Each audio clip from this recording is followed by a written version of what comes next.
Ladies and gentlemen, welcome to the Cardano Community Podcast. I hope you guys are enjoying the Cardano 360 at the moment, going on right on YouTube. Actually, the rollout plan for Alonso was just just released. So you have I think, yeah, they kind of showed you the steps in which this was going to be rolled out. I was just having a look at it. You have the Alonso Blue, Alonso White, Alonso Purple. Oh man, this is gonna be amazing. I'm looking forward to the coming months. And I just was watching this interview that Charles Hoskinson did earlier. I believe it was earlier this year. I'm not so sure, but with a huge financial, I think it was Yahoo Finance, if I'm correct. He said, hey, listen, Ethereum is gonna have a really, really difficult time. I don't think that you can really call us Ethereum killer, because Ethereum is actually going to kill itself. But anyhow, this is not, a podcast where we'll be focusing on Ethereum or any others or whatever. We really want to be speaking about Cardano. So I've invited my good friend, Garry Golden, to join us today. And I'm not sure if you guys can recall, but last year I had an interview with Garry, and he has some very interesting things to say about Cardano. And it's particularly about how the media, treats Cardano, and basically kind of a comparison as well, with other projects. Anyhow, before we go into that, can you guys hear me? I'm just I see we have one joiner. Can you hear me? Is my mic, visible? Is my mic working? All right. I hope so. Guess what? We have Garry Golden in the house. Ladies and gentlemen, we have Garry Golden in the house. Garry, what's up, my man? What's Hello. up? How are you? I am doing well, Garry. I am so happy to see you. Good. Wait a Good second. to see you. Good to see you. Let me change the visuals here. Man, it's been a long time. Serious. I know. It's been almost 18 months. Yeah, I feel guilty now, man. I really feel guilty now, because I know we were trying to set this up for like months now, Mm-hmm. And then, I know I don't always have time and stuff. We try to market, the stake pool and stuff. But yeah, then, hey, Joshua, welcome, man. Welcome. Thanks for joining, bro. Joshua just dropped in as well. Oh, good, Gary. good. So it's going to show his here. But and Josh. I know that you've been giving me some really good punches. You know what I mean? Hey, about the second interview, and it's kind of strange how it kind of like blended today with the 360. I know a lot of people are kind of joining in with the 360 right now. Yeah. That's perfect. Great. They can watch this in the how do you say, in the replay. Yeah, absolutely. So this is. I'm looking forward to this. I mean, I was just looking at a little piece of the Alonso rollout. The plans that they just revealed, the colors that they have.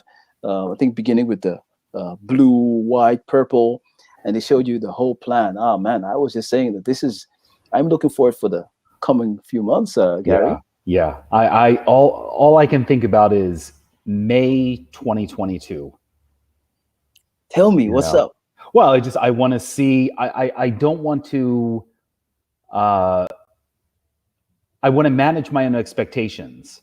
Clearly, the smart contract capability is going to happen. Yeah.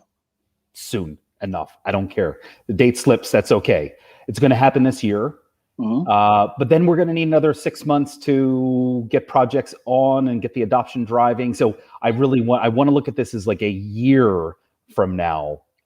Lens, because the world's not going to change overnight. No. When Goguen is complete. No, so correct. And the last time that we spoke, it was a little bit more than a year ago. You can see how much changes within 12 months. Yeah, definitely. The community has doubled or tripled. Everything has changed. So I'm really trying to think about a year from now, and I'm a futurist, so that's kind of par for the course. I was thinking the same just now. You kind of like look. How do you say? You look at it from that lens, the futurist lens. Yeah, I mean, everything for me is a long game. Everything is constantly unfolding, and your expectations about what will happen and when are almost always going to be wrong. So give yourself, the thinking of this in the corporate world. There's kind of the 3 horizon model, where it's like horizon 1 is what can I do now, and then horizon 2 is a capability that is coming, a market demand that's coming but not fully visible. And then horizon 3 is what are we going to be doing in horizon 3 that the capability doesn't exist, the demand doesn't exist, and horizon 2 and 3, they're just better. That's where your success is going to be found. Yeah, it will be determined basically on 1 and 2. Yeah. Well, I mean, one is baked in. We know where we are with horizon 1. We're in it. We've got a good sense of horizon 2 for Cardano, and that's kind of the DeFi, the identity solutions, and then horizon 3 is nobody's talking about a whole set of solutions that could emerge. It's kind of that unknown. Yes, exactly. So, Garry, if I can bother you just a moment there, right? Interrupt you just a moment. A year ago, we were sharing that short clip. I think about 45 seconds, right? It was. Do you mind if I pull up that clip? Sure. I have it here because I'd love to speak with you about that. Let's see here. Let's see if I can get that played. I was kind of playing around with it earlier, but not knowing how to actually work it. But let's see. See if I can get that work. Can you see the screen, Garry? I can see. I see myself, and that there is no doubt. All right, let's see if I can. Hold on a second there. So I'm going to stop sharing and then just the video file. Let's pull up that video file. Yeah. It should start playing automatically. No doubt that Cardano is terrible. No volume from every other project. Good. It's good. And can you hear it? It baffles me that there is not more attention from even the crypto media worlds, because they're all chasing these stories. And there are good projects like VE Chain. Like there's lots of good stuff out there, but nobody has built the foundation that Cardano has built. Nobody. No, that's correct. Nobody has taken the scientific, the formal methods. Nobody has even come close. And it really is just puzzling to me that it doesn't get as much recognition.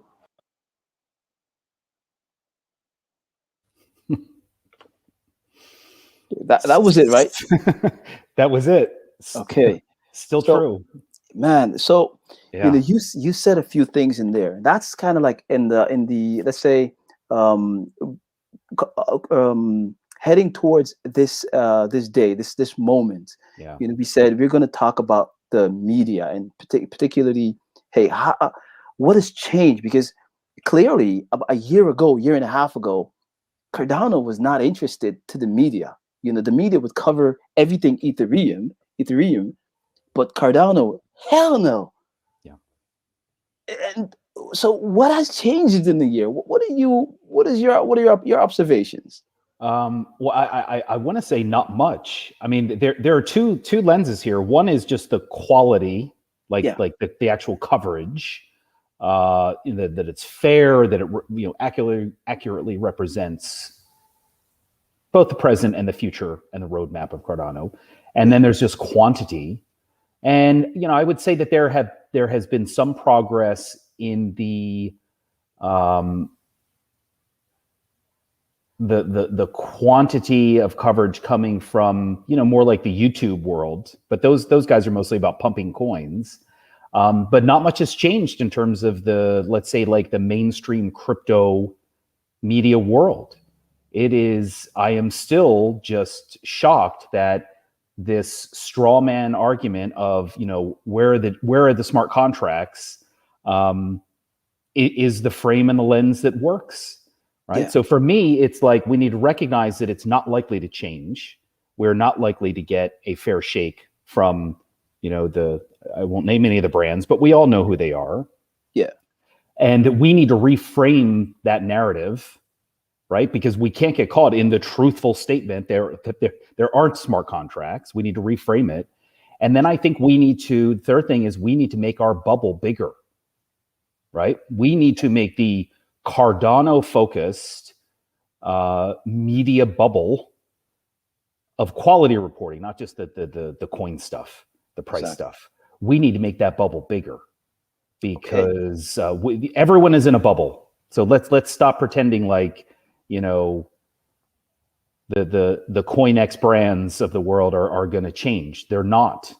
No. Their editors, their staff have biases against Cardano, and I've tried to figure this out. I think it's either they just honestly don't have the time, and they haven't spent the hundreds of hours which most Cardano community members have understanding, right, doing all that work. It's an anti-Charles thing, clearly, which is very real. Yeah. Or they know what's coming, and that they are basically trying to deflect from the possibility that Cardano does, it's not going to be one platform to rule them all. Let's be clear, but they're trying to deflect or distract from the inevitability that Cardano starts to get a lot more of the sunshine. I think ahead. That is, you said it correct. That's inevitable. Definitely. Yeah. You said it right. The CoinX desk. I think Cointelegraph. Coin whatever. Yeah. You see, what I have difficulty with, right, is that you said it correct. These editors, they don't like hide their bias under the rug, or try to how do you mask it. They're very clear on that. This guy from just CoinDesk, I think a couple weeks ago, it was just after the Cardano Africa special. Yeah. The article that he did, that's what Charles said. It was a lot of sarcasm and disbelief and whatever, all throughout the whole article. Yeah. A couple of hours later, or probably a day later, one of his writers came out with a pretty good article, well written, but you'd expect from himself something of better quality, and it's just a shameless thing. It's like, I'm the editor. I can write whatever I want. I can shit on Charles or Cardano however I like to, while the rest of the world is clearly seeing what Cardano is doing. Mm-hmm. And that's basically something that I want to touch with you on. Definitely is like the Africa event. I think that really puts Cardano in a different light, especially when it comes to the media, because I think shortly before that, we saw a price-wise, we saw kind of appreciation in price. But after that event, many other things kind of went on. Mm-hmm. And then is when we kind of saw much more different, media platforms picking up on Cardano. We saw, I think it was the Financial Times, NY Financial Times or NY Times picked up on it. I think we saw something in Forbes. I'm not sure. I'm correct. We saw that. And Yahoo Finance also, wrote some other stuff. I think on Wall Street, not sure about that. Mm-hmm. Exactly. They also wrote some stuff. Yep. So we clearly see a lot more, let's say, coverage, I'm not sure if you consider them mainstream, but let's say if we consider them mainstream, then definitely we see a lot more larger platforms covering these type of events, kind of recognizing Cardano's capabilities and potential. Yeah. Yet you have others who still, But anyhow, it's not going to change. And I know there are people within the Cardano community that think either we, some of us are kind of overplaying it. Right. It's kind of like, oh, we're not getting good coverage. And then someone will say, oh, you're a top 5 coin. Like, calm down, relax. You're getting coverage. But anyone that would take an objective point of view and just look at the coverage, look at the tone, it's not been a fair shake, and it won't change. So then the question is, what do we do? And I think we need to reframe the story, and we need to make our bubble bigger, right? How we do need we to make. Well, I think making the bubble bigger is, the Ada Pulse, we've got great YouTubers now. We've got really solid, daily updates, weekly updates. Correct. One-on-one interviews. We've got a solid group. So let's keep expanding that. And then there are things like Ada Pulse that are more, text narrative, or text kind of articles. Correct. Keep growing that bubble, and don't worry about what's getting covered or not covered in, So basically, just make sure that we are the most informed crypto community out there. That we know what's going on in our ecosystem is the only thing that matters. And that eventually there'll be a tipping point where you won't be able to, ignore it in the mainstream crypto. But for me, the reframing of the narrative for me is I've got a very specific, agenda, and that's one, to anticipate that this bull run is going to come to an end at some point. Who knows when, but also everything is a cycle. It's going to come to an end. It's not going to come crashing down like we hope. Whatever the new low is, that it's higher than it is now. Exactly. But we need to start preparing for the next downturn in the winter. And from my perspective, the Cardano community needs to start focusing on identity solutions, right? So coin-based stuff. So, ADA and new native tokens, et cetera, are fantastic. DeFi is fantastic. Full power. I fully support it. Everyone's going to be going there, right? Yeah. So I'm not saying that is not important. But identity solutions can carry us through the winter. We can continue to sign multi-million people identity solution products through the downturn, regardless of the price of any coin.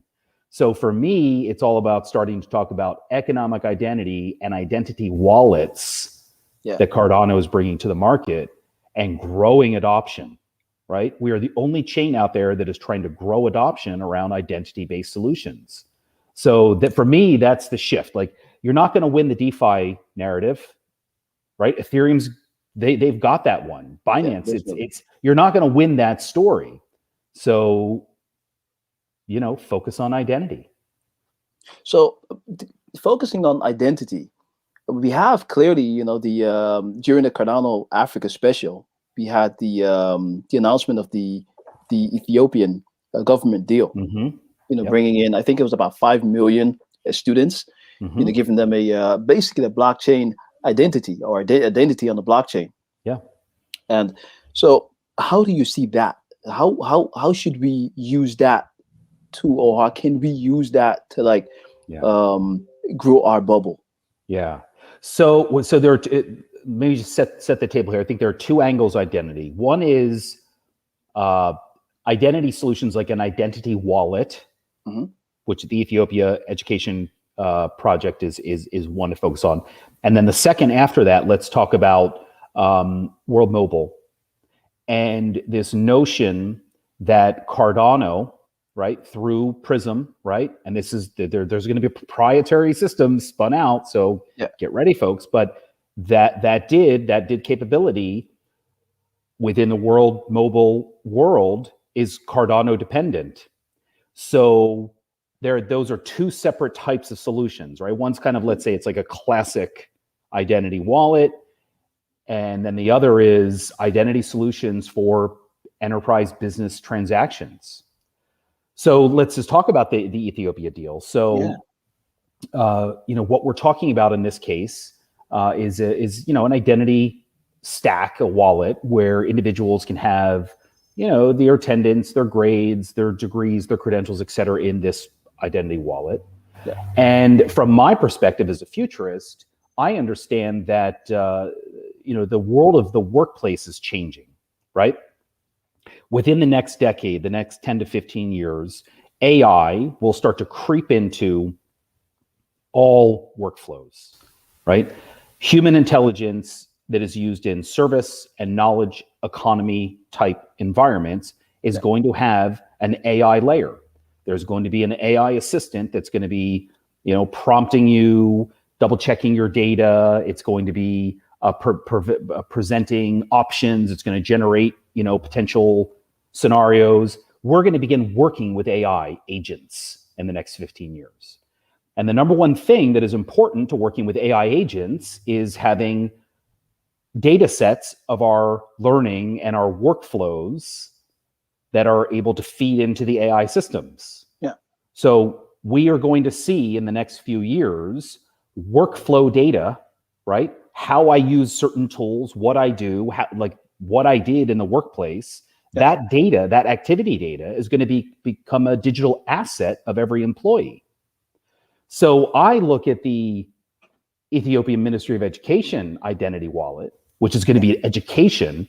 I think that's your proving ground to then go to all these large companies in the world and say, hey, we have a secure identity activity connected platform that will verify who people are as who they say they are without revealing identity.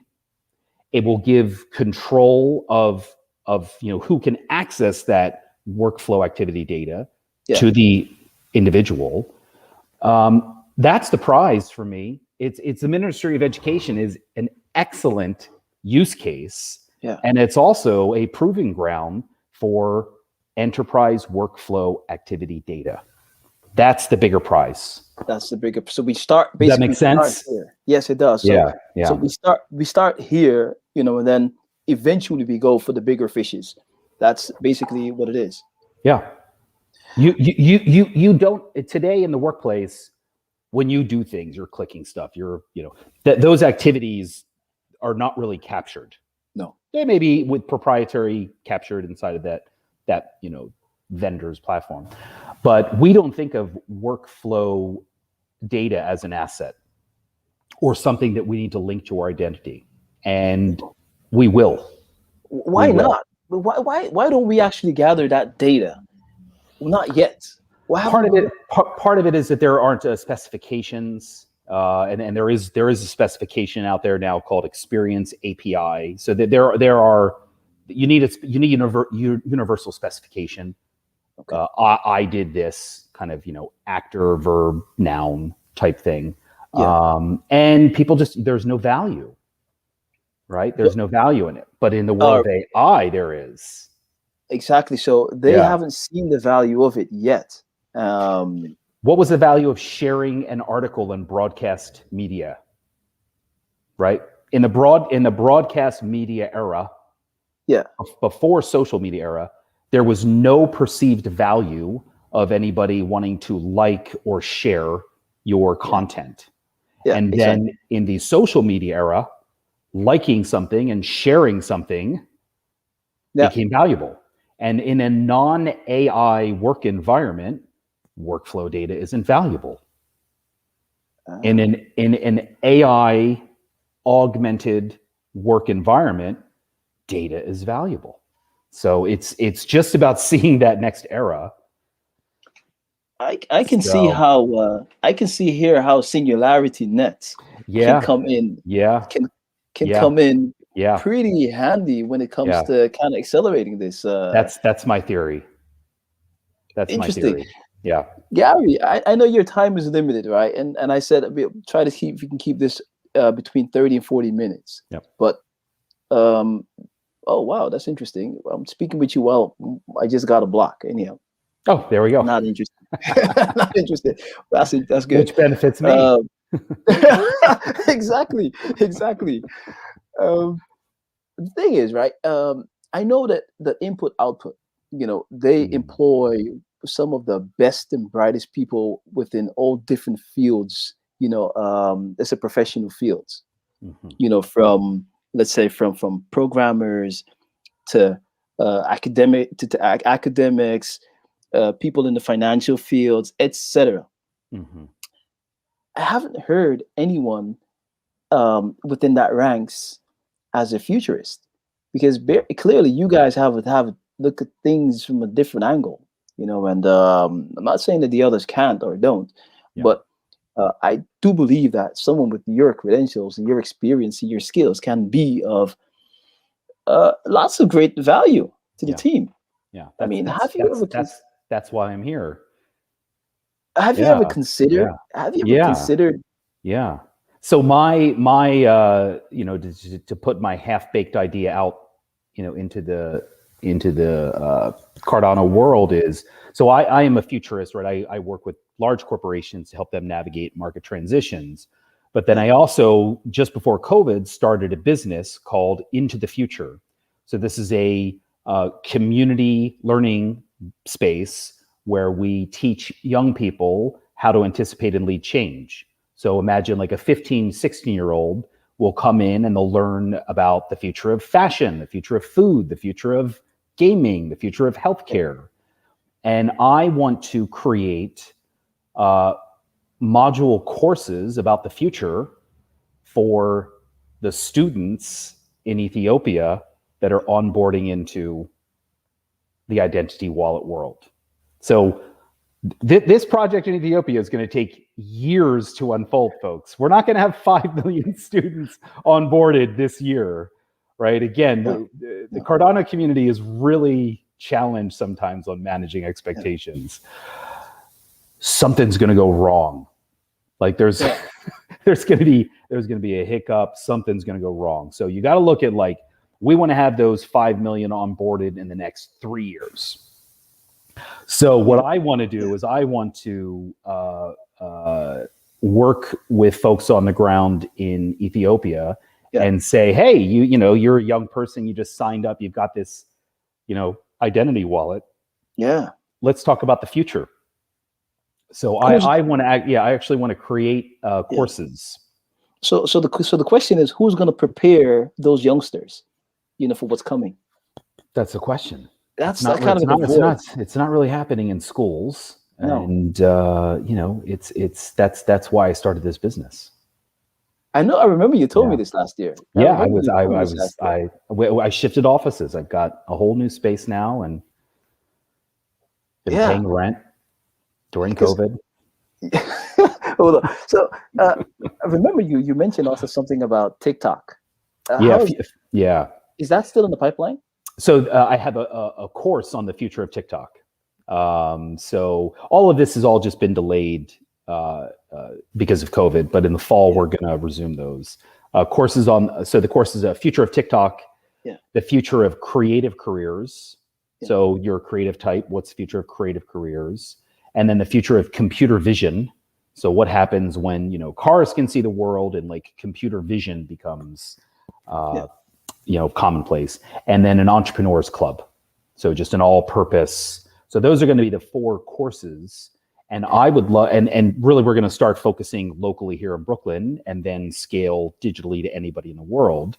But I want to develop regionally specific content for, you know, at the beginning would be more for Ethiopia, just to align those young people.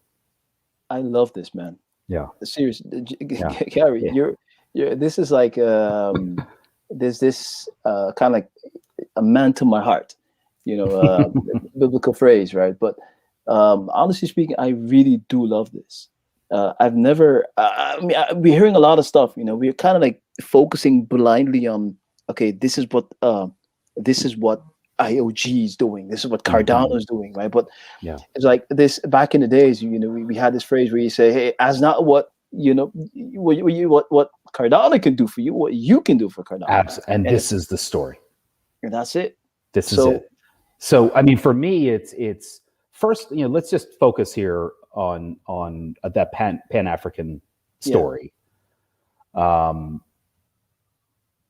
think we understand the why, right? The continent is experiencing a demographic dividend period where we have these large groups of young people growing up, educated, engaged, connected, and we hope entering the workforce, raising families, buying homes, like, you know, that's the story. We know the why. And then what I think we're bringing new to the table is not just crypto coins, but we're bringing economic identity solutions. Yeah, something that they don't have. You don't have. Nobody has. So for me, it's about then we got the why, then it's the how, and we know that IOG has full force. They've got the team on the ground. Yeah, fantastic, but it doesn't stop there. Then you're talking about WADA, Proof of Africa, ABCD, right? You're Empower. You're looking at Ask the Doctor. You're looking at Josiah was on with Rick last week. Like, you have a more bottom up community of communities starting to flex. And I think that there might be some tension, right? There might be some kind of like IOG versus kind of and I don't want to see that really become the story, because it can't be the story. But we are seeing a radical expansion in these communities and capabilities. So I want us to start focusing not just on the great work that IOG is doing, but what is happening on the ground, coming from ABCD and WADA, et cetera, right? Yeah. And Afro FinLab, like all those groups. Yeah. So that's where I think we need to start putting the attention and resources.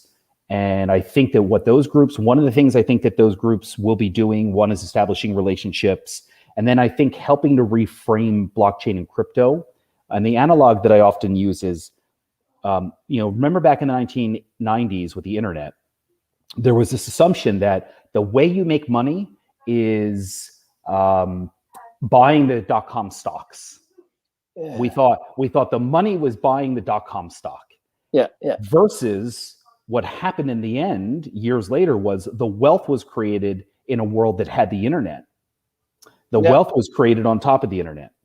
And what we don't want to happen across Africa is people think that the money and wealth creation is in buying ADA. We want them to think that the wealth creation is in having decentralized finance, decentralized identity. Yeah. Does that make sense? Like we need the WADAs and the ABCDs and the Proof of Africa folks to change the outlook of how wealth is going to be created, not in buying the coins, but in having these decentralized capabilities.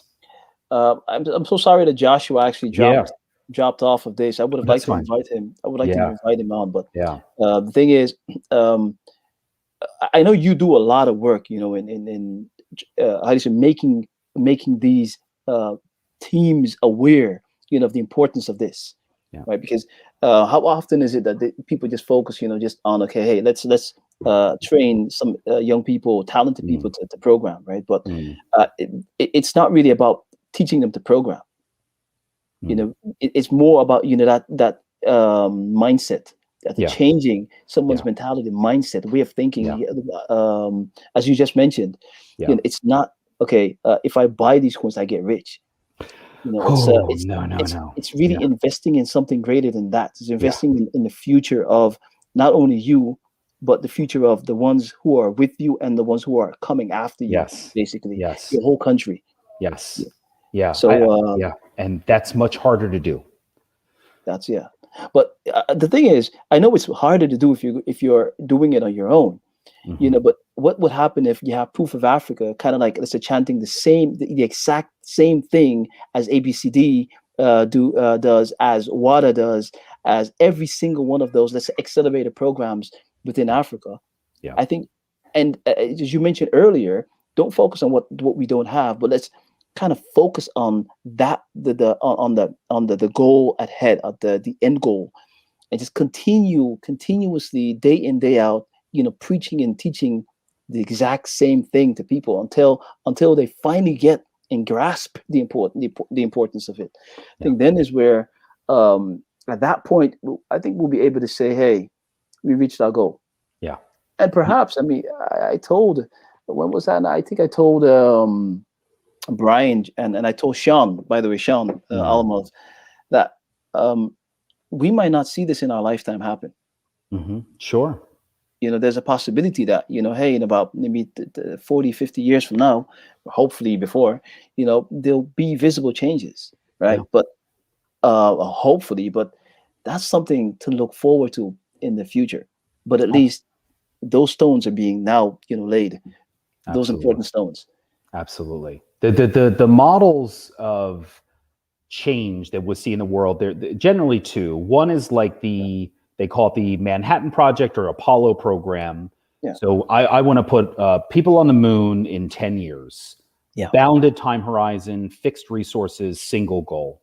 Yeah. And then the other model is the cathedral building, which is we are going to start building something that we will not see completed. Yeah. So the cathedrals were not completed by a single generation. So what is Cardano, right? Is it an Apollo program? I think there could be some. I think there may be we want to bring identity wallets to, 100 million people in whatever. And we can have those Apollo program moments or visions, but we need to be thinking of ourselves as cathedral builders. Yeah, exactly. Yeah. That I believe strongly. Yeah. Definitely. Yeah. I just looking at the time, Garry, this is there anything that we haven't touched? I mean, I have the feeling that we can go on, for at least the next 60 minutes, We could keep talking. Yeah, I just think, one, let's really focus our attention on supporting these organizations, WADA, Proof of Africa, ABCD, they're AfroFinLab. There are many others, and there are going to be more groups emerging. So it's not just those folks. We really need to be focusing there and allocating resources, and not just sitting back and waiting for IOG to, release the good news. Sorry. Yeah, I totally agree with you. I totally agree with you. I love the work that these guys are doing. I know ABCD, Proof of Africa. By the way, I actually work with ABCD, because these guys, they also have. I'm going to enroll some of the students that I have in Kenya in the ABCD program. So those type of stuff, and of course, definitely more Afro Labs, as you mentioned as well, and WADA. That's the West African Decentralized Alliance.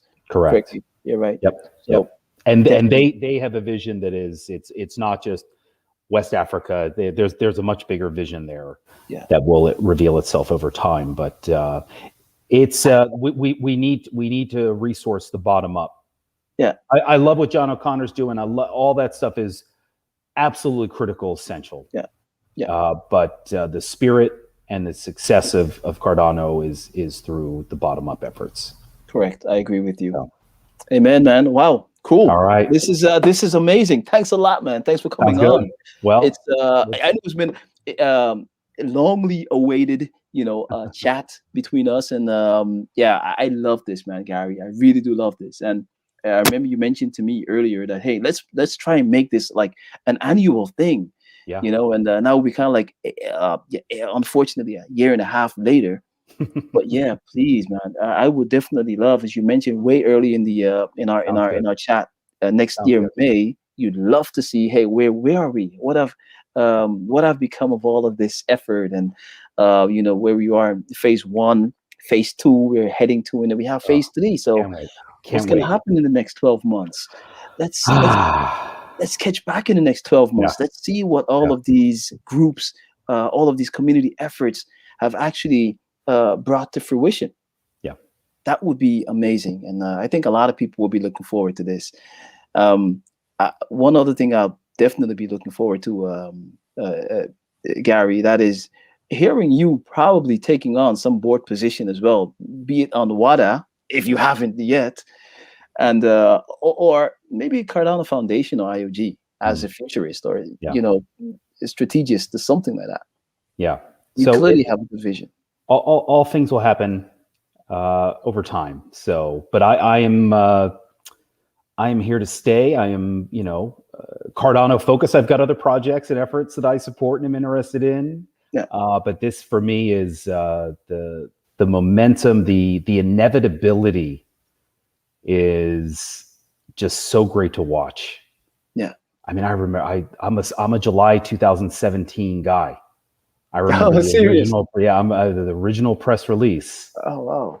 I mean, so and then then then the YouTubers, Philippe came out and Barry was like, oh, there's finally somebody on YouTube that's not talking about price. They're just talking about, and then you look at the number of people that came into this community last year. Yeah.